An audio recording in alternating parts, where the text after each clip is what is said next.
अस्सलाम वालेकुम। आज की वीडियो में हम करेंगे एक्सरसाइज 16A। ये है जी mathematics book 2 D2 7th edition जो न्यू एडिशन आया उसी एक्सरसाइज है ये, और इसका हम करेंगे जी question number 4 and question number 5 करेंगे आज की वीडियो में। इसे जो पिछले क्वेश्चन से पहले करवा चुकी हूँ उसका लिंक मैं डिस्क्रिप्शन में दे दूँगी, आप वहाँ से देख लीजिएगा।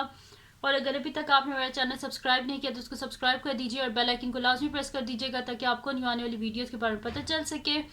और जो मेरा सेकंड चैनल है जिसके बीच मेरी कुकिंग की, क्राफ्ट्स की और रिडल्स की वीडियोस हैं उसका लिंक भी डिस्क्रिप्शन में, उसको भी सब्सक्राइब कर दीजिएगा। और जो मेरी बहन का चैनल है उसका लिंक भी डिस्क्रिप्शन में, उसको भी सब्सक्राइब कर दीजिएगा। तो स्टार्ट करते हैं क्वेश्चन नंबर 4 एक्सरसाइज 16A का। तो ये थोड़ा सा डिफरेंट क्वेश्चन है, इसमें इन्होंने हमें ग्राफ्स दिए हुए हैं। यहाँ पे आप देख लीजिए, ये इन्होंने हमें ग्राफ्स दिए हुए हैं। यहाँ पे मैं इसको थोड़ा ऐसे आप लोगों को थोड़ा करीब से दिखा देती हूँ। तो इन्होंने हमें यहाँ पे ये ग्राफ दिए हुए लिखा हुआ है कि state the type of correlation of each of the scatter diagram below. अब यहाँ पे क्या है कि हमारे पास ये स्कैटर टाइप की डायग्राम है जिसमें ये आप देखेंगे पॉइंट्स हैं ये बिखरे हुए, और इनको देख के हमने बताना है कि ये किस तरह की डायग्राम है। ठीक है, इसके बारे में हमने इनको बताना है कि डायग्राम किस तरह की है। तो अब यहाँ पे देखें कि ये यहाँ से स्टार्ट हो रहा है, ठीक है, 12 से, फिर 11, फिर 10, फिर 9, फिर 8, फिर 7, यानी कि ये ग्राफ तेज़ी से नीचे की तरफ आ रहा है। तो मैं यहाँ पे इसका लिखूँगी, इस ग्राफ के बारे में हम क्या लिख सकते हैं कि टाइप ऑफ कोरिलेशन हमने लिखना है। तो अब देखें तेज़ी से नीचे की तरफ आ रहा है तो हम क्या लिखेंगे, स्ट्रॉन्ग नेगेटिव कोरिलेशन। तो मैं यहाँ पर लिख देती हूँ कि फर्स्ट पार्ट का क्या इसका आंसर है, ए पार्ट का। तो मैं यहाँ पे लिख देती हूँ क्वेश्चन नंबर 4 है पहले। तो क्वेश्चन नंबर 4, ठीक है जी। और इसमें ए पार्ट का सोल्यूशन है तो यहाँ पे लिख देते हैं सोल्यूशन ए पार्ट। और क्या है इसमें, स्ट्रॉन्ग नेगेटिव कोरिलेशन है क्योंकि वो तेजी से नीचे की तरफ आ रहा है।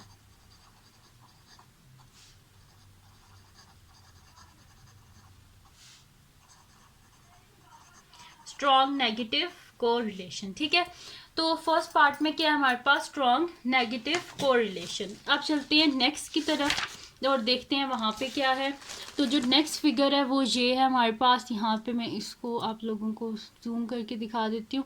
हाँ, तो ये देखें, अब ये फिगर है। अब इसमें अगर आप गौर से देखें तो हमारे पास क्या हो रहा है कि ये जो है यहाँ से स्टार्ट हो रहा है 30 कहाँ से, 30 से, ठीक है, 30, फिर 30, फिर 31 है। फिर उसके बाद क्या है हमारे पास, 31 के बाद यहाँ से अगर आप देखें तो 42 है, 42 के बाद फिर 41 है, फिर 50 है, फिर यहाँ पे आ रहा है जो है वो 51 कुछ इस तरह होगा, फिर 70 है, फिर 80 है, फिर दोबारा नीचे 60 है। लेकिन ये सारे ऊपर हैं, बिल्कुल नीचे की तरफ नहीं आ रहे। तो इसी वजह से मैं कहूँगी कि ये पॉजिटिव कोरिलेशन है लेकिन मॉडरेट टाइप का, स्ट्रॉन्ग पॉजिटिव नहीं है ये, ठीक है। तो इसी वजह से मैं यहाँ पे कहूँगी यानी कि ये बिल्कुल नेगेटिव नहीं है कि बिल्कुल नीचे की तरफ नहीं आ रहा। कभी ये ऊपर आ रहा है, कभी स्लाइटली डाउन मतलब कि नीचे आ रहा है, और कभी फिर ऊपर जा रहा है, इस वजह से, लेकिन ज़्यादा ऊपर की तरफ ही जा रहा है। तो इस वजह से मैं लिखूंगी यहाँ पे मॉडरेट पॉजिटिव कोरिलेशन।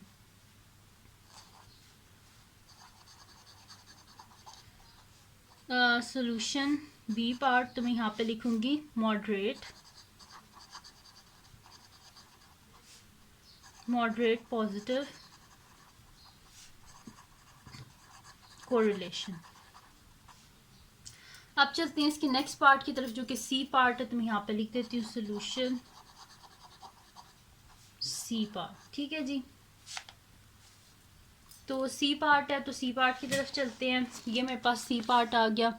अब सी पार्ट में अगर आप देखें तो ये स्टार्ट कहाँ से हो रहा है हमारे पास, आपने देखना है एक्स एक्सिस की तरफ नहीं देखना। आपने जब भी देखना है कोरिलेशन वगैरह में तो आपने वाई एक्सिस की तरफ ही देखना है।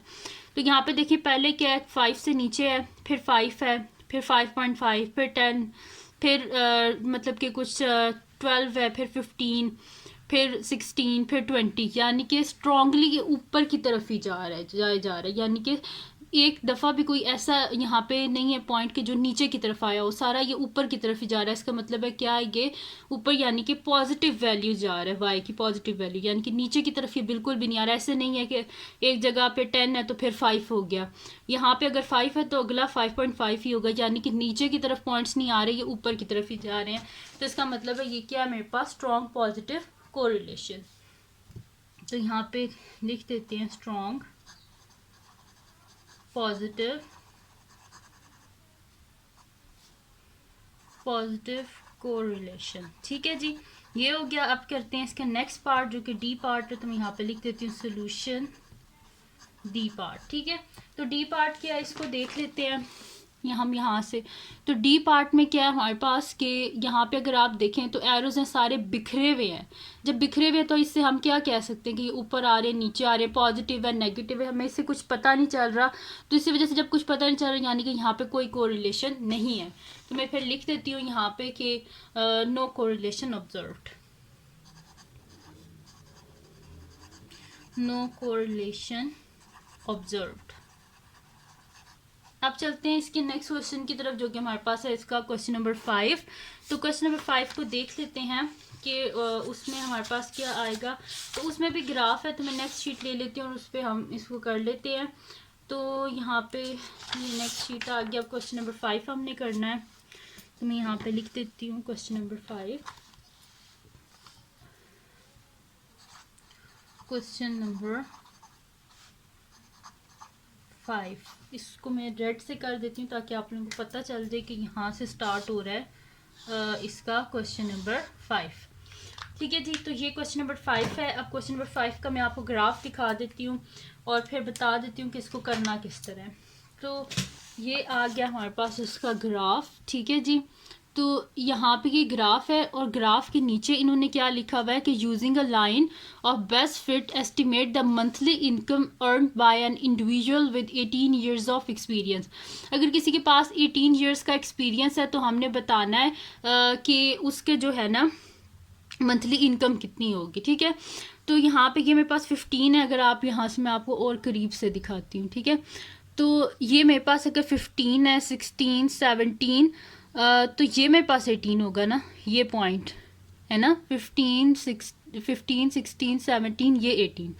इसी को हम ऊपर ले जाते हैं। ठीक है, तो ये इसी को फॉलो करते जाते हैं हम और इसको ऊपर ले जाते हैं हम यहाँ से।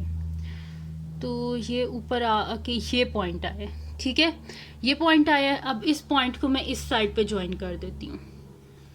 इस साइड पे जब ज्वाइन किया तो मेरे पास क्या आ रहा है 7 मंथली इनकम इन 1000। यानी कि अगर किसी के पास 18 ईयर्स का अगर किसी के पास है एक्सपीरियंस तो उसकी मंथली इनकम कितनी होगी $7,000। ठीक है, तो अब नेक्स्ट शीट लेके मैं उस पर ये चीज़ लिख भी देती हूँ कि अगर किसी का 18 ईयर्स का एक्सपीरियंस है तो उसको 7,000 जो है ना डॉलर्स उसकी मंथली जो है वो इनकम होगी। तो मैं यहाँ पे लिख देती हूँ फिर सोल्यूशन।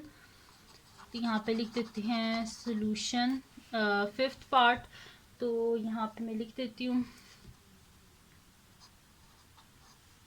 यहाँ पे बल्कि लिख भी देती हूँ कि क्वेश्चन नंबर 5 है। ठीक है, तो क्वेश्चन नंबर 5 यहाँ से स्टार्ट हुआ है। ये आप लोग कंफ्यूज ना हो जाएं कि मैंने एकदम से स्टार्ट कर दिया है। तो ये क्वेश्चन नंबर 5 यहाँ से स्टार्ट हुआ है और सोल्यूशन उसका ये है। तो यहाँ पे मैं लिख देती हूँ कि यहाँ पे मंथली इनकम उसकी लिखनी है। तो मैं यहाँ पे लिख देती हूँ from the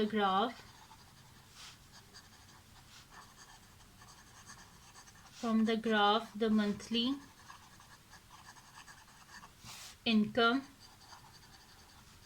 of an individual with 18 years of experience is estimated to be $7,000। ठीक है, अगर किसी के पास एक्सपीरियंस है ना 18 ईयर्स का तो उसकी मंथली इनकम होगी $7,000।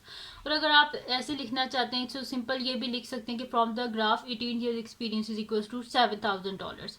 अगर आप इसको शॉर्ट करके लिखना चाहते हैं तो ऐसे भी लिख सकते हैं। तो ये थी जी आज की वीडियो जिसमें मैंने आपको करवाया एक्सरसाइज जो है हमारे पास 16A इसका question number 4 and question number 5। तो अगर ये वीडियो आपके लिए हेल्पफुल है तो इसको लाइक कीजिएगा, चैनल को सब्सक्राइब कीजिएगा और बेल आइकन को लाजमी प्रेस कर दीजिएगा ताकि आपको न्यू आने वाली वीडियोस के बारे में पता चल सके। और जो मेरा सेकंड चैनल है जिसके बीच मेरी कुकिंग की, क्राफ्ट्स की, रिडल्स की वीडियोस हैं उसका लिंक भी डिस्क्रिप्शन में, उसको भी सब्सक्राइब कर दीजिएगा। और जो मेरी बहन का चैनल है उसका लिंक भी डिस्क्रिप्शन में, उसको भी सब्सक्राइब कर दीजिएगा। और अपनी दुआओं में लाजमी याद रखिएगा। अल्लाह हाफिज़।